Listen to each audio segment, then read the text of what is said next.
Hey, I'm MJ Gode, and this is T&T, where I, your host, will be reviewing different teas when I remember to do it. That's right, you heard right. I'm going to be reviewing tea today. I'm going to be reviewing this Tulsi Masala Chai. I hope I didn't mess up the pronunciation. This is a really delicious tea, and I really wanted to review it. But my problem with tea is that sometimes I steep it and then I forget about it. So we're gonna see how long it takes for me to remember that I've got tea steeping, and we're just gonna talk. The box says that I am able to steep this for 5 to 10 minutes and it'll still be good. So I feel like that's a good safety zone, as it were, to make sure that I don't oversteep it. In the event I do oversteep tea, though, I will be taking that into account in my review of said tea. Please note, the tea makers very likely don't want you to imbibe tea this way, and they do want you to, take measures to remember. But you know what? I'm a relatable queen. And speaking of relatability, today I want to talk about starting over and over and over and over.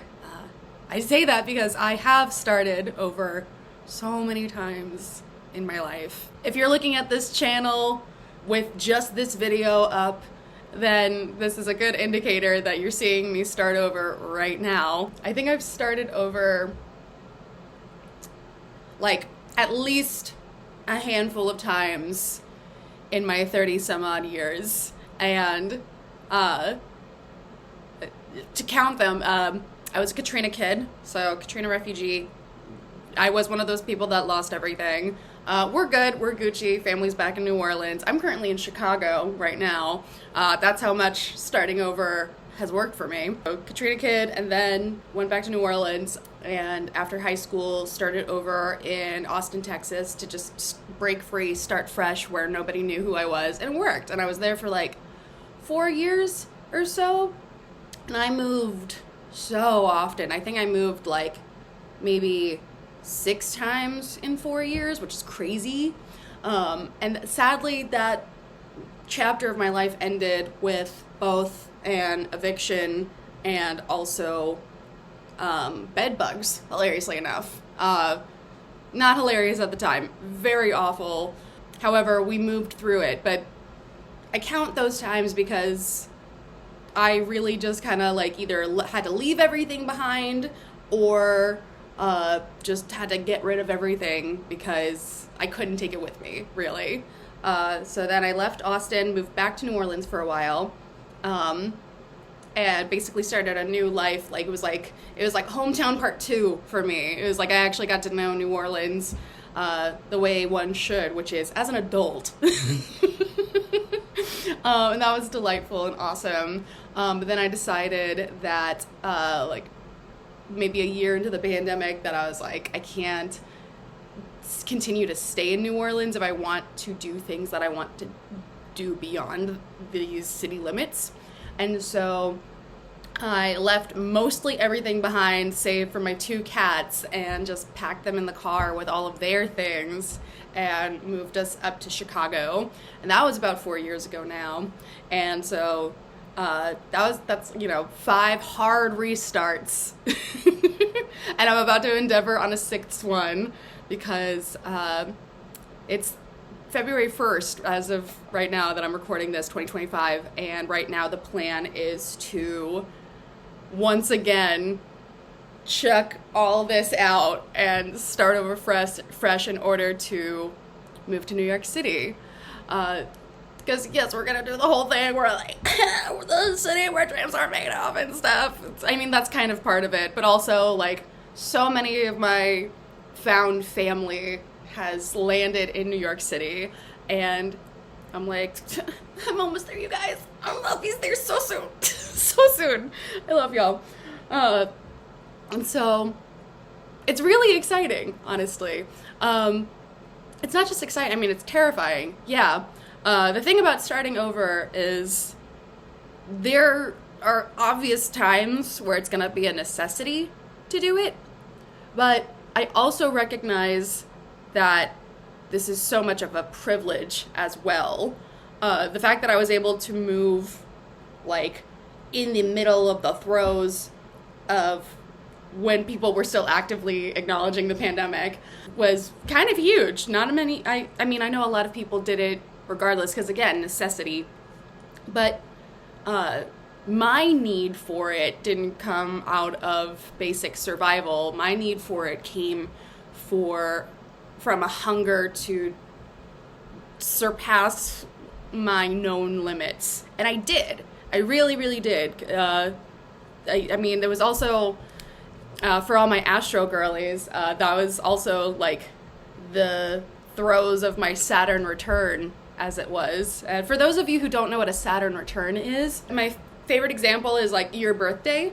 That's your solar return, essentially. That's when the sun goes back to where it was when you were born. So you can think of every other planet in your birth chart, because you're not just the sun, honey, you're the whole damn solar system. You can think of every other planet in your chart that's personal to you as having its own return as well. You'll have a lunar return, which is your moon, every single month, because that's just how the cycle goes.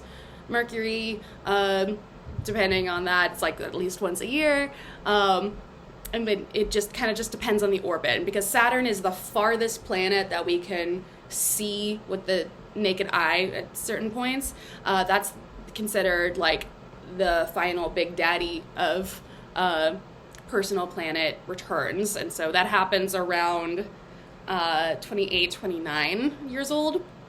And it's essentially the final planetary return that you experience for the first time.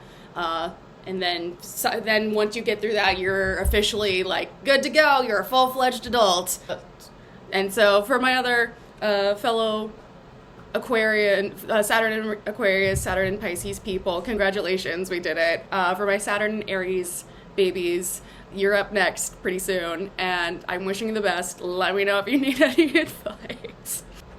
But I'm getting ahead of myself. The thing about starting over is that every moment is a chance for us to do that. Every single moment that we have, every breath that you breathe, you can make that decision to start over with anything. Granted, of course, I'm not gonna disregard like circumstances and, again, like things that you need to do. Like, I'm not just saying like up and quit your job on a whim just so you can start over if if feasibly that's not realistic for you, like if you have people depending on you and whatnot. I recognize that it's such a privilege for me to be able to do this because I am a single 30-something-year-old. I don't have any kids. My kids are my cats, my two very large cats. So they anchor me in some ways. But obviously not the same thing as having like a full-blown human adult fleshy child. Yeah, and thankfully my parents are also, even though they're technically senior citizens now, they're still able-bodied, sound mind and whatnot. So like they don't need me around to take care of them for anything like that. So like, and I think that that's part of the reason why I'm feeling like a sort of internal pressure, like we gotta do all the things that we want to do before like we are beholden to other people. Before like suddenly it's like, oh, we gotta go back to answering to other people the same as I did when I was a kid, you know? It just kind of reminds me though of something that my grandpa used to tell me when I was a kid. Because of his experience in the war and in battles and whatnot, all of his advice really came down to personal and familial responsibility, but also survival. And so he would be like, MJ, if you ever find yourself overboard and you're off a boat and you don't got a flotation device, there's nothing around, as long as you know how to this is a terrible grandpa impression. I need y'all to know he did not sound like this, but I'm normally way better at impressions. But he would tell me, like, if you don't know how to, hi baby, if you have nothing around to hold on to, as long as you know how to float on your back, you don't have to keep swimming. You just have to keep breathing. You just have to stay afloat for as long as you can. You could alternate between swimming and floating. But those are your options. Sinking is not an option. I didn't realize it at the time. I truly thought that he was just talking about the fact that I was 8 years old and didn't know how to swim yet. And so, but now that I'm thinking back on it with my grown adult brain and retrospective, I realize now that he was very much talking in metaphor, that he was very much trying to impart some good advice. And I really do think that I've heeded it. I definitely have made sure that each day I can say I've made it, you know, and you have too. You have made through every single bad day that you have ever had. You have survived it, and I'm proud of you for that. And I just looked at how much time I've been recording this, and it's been about 12 minutes now. So I would say that's good enough time to go and get the tea. So I will be back. Hi, baby. Hi. That was a cat, in case you can't see. This is my large cat, Leo. Hi, baby. We're gonna go get tea. Hello, I'm back. I have my Aquarius mug because it's Aquarius season, and I am an Aquarius. I'm very much an Aquarius. I'm an Aquarius sun and rising. So, to all my fellow Aquarians, to all my Saturnians out there, Uranians, if you want to see yourself that way, I salute you with my little mug. This is a gift from my friend Sarah Dye. Shout out to Sarah Dye. We love you. We love you, honey bun. So this is the Tulsi Masala Chai. I adore this tea. I've had this tea before. The thing I love about this tea is that it is the best chai that I've ever had that I feel like I don't need any sweetener for, that I don't need any milk for. I think that it's a perfect blend of spices. Actually, before I do the taste test of this round of tea, it's like mildly oversteeped. It's like the bag is still in there. It's like, I guess 3 minutes oversteeped, whatever. It doesn't matter. Sorry, tea makers again. But according to the box, why am I holding it like this? The proprietary organic blend, it's Assam black tea. There's cinnamon in here, holy basil, that's the Tulsi basil. There is ginger, there's cardamom, there's black pepper, clove, and nutmeg in here. Also, organic mace? I'm not going to question that. I'm not going to question that I'm drinking mace. Cheers. Salute. Oh God, that's still so hot.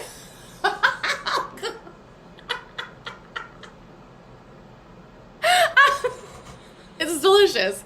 The bouquet on this tea. So the top notes are definitely the cinnamon, which it makes sense seeing as it's so high up on the ingredients list. If you ever wanted to know like the ingredients list on anything, the higher up it is on the ingredients list, the more concentrated or higher amounts of it will be in said thing, in said product or whatever. So definitely I can smell the cinnamon. It smells like the ideal fall day is what it smells like to me. This smells like cozy scarves and a fireplace and a really good book. This is what this tea gives the vibe of, and that's one of the reasons why I really love it. The astringency, none astringency.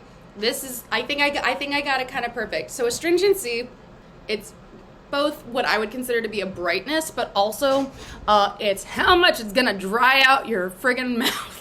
And it's not strong in that regard. There's definitely a little, like, that sort of whoosh in my mouth, but it's not as strong as say, green tea. Green tea is definitely, like, one of the more astringent teas out there. And really, if you oversteep any tea, the astringency is going to increase, and that's part of the reason why tea makers give you that time frame, so you can avoid that, so you can enjoy your cup of tea that much more. It's definitely also, I would consider it to be very bold, despite the fact it's also palatable. I mean, any chai is going to be bold. That's why it works so well as a latte too. I mean, it's so many strong, seasonings. Like I said, it gives fall. If you've ever just like opened up a canister of cloves or nutmeg, you know that just the sheer strength of that scent can knock you back. And that's why it's used in so many simmer pots. Actually, all of these ingredients can be used in simmer pots, but they're also used in pumpkin spice lattes. But they're also considered to be herbs that are really helpful for like protection spells for all my witches and Wiccans out there who may or may not be in the know. You probably already know that for my lovely witch ladies out there, and men and warlocks and sorcerers. But yes, if you ever want to make a simmer pot for your home, I'm probably going to do that later today, because the first of the month is a really lovely time to like clean and reset the home for a bounty of blessings and whatnot. This is by Organic India. If you're curious about the brand, this is the box. You can find it online. You can find it at Whole Foods. They also have many other varieties. I plan on reviewing the ones that I have available to me later on in this series. But overall, this was my introduction to this brand of tea makers, and this is a 10 out of 10 winner for me. This is one of my favorite teas that I've ever had, period. This would still work really well in a chai latte as well, but like I just enjoy it so much on its own, and I highly recommend that the first time that you try it, you also give it a try. Just no sweetener, no milk, just give it a go and see how you like it. But overall, highly recommend. And I think, you know what? I think I'm just gonna take the rest of this morning to enjoy this cup of tea, do a little journaling, meditate on the month ahead, meditate on my birthday coming up. If you want to give me a little birthday gift, please feel free to like, comment, and subscribe on this video. And I hope I get a chance to see you again really, really soon. And I will be back with some more tea and tea. I will have a different tea to review, and we can talk more. If you want to talk more about starting over, please shoot me any questions or comments if you'd like. But trust me when I say we have so much to talk about. We have so much to catch up on. Until then, thanks so much. I hope to see you again soon. Bye.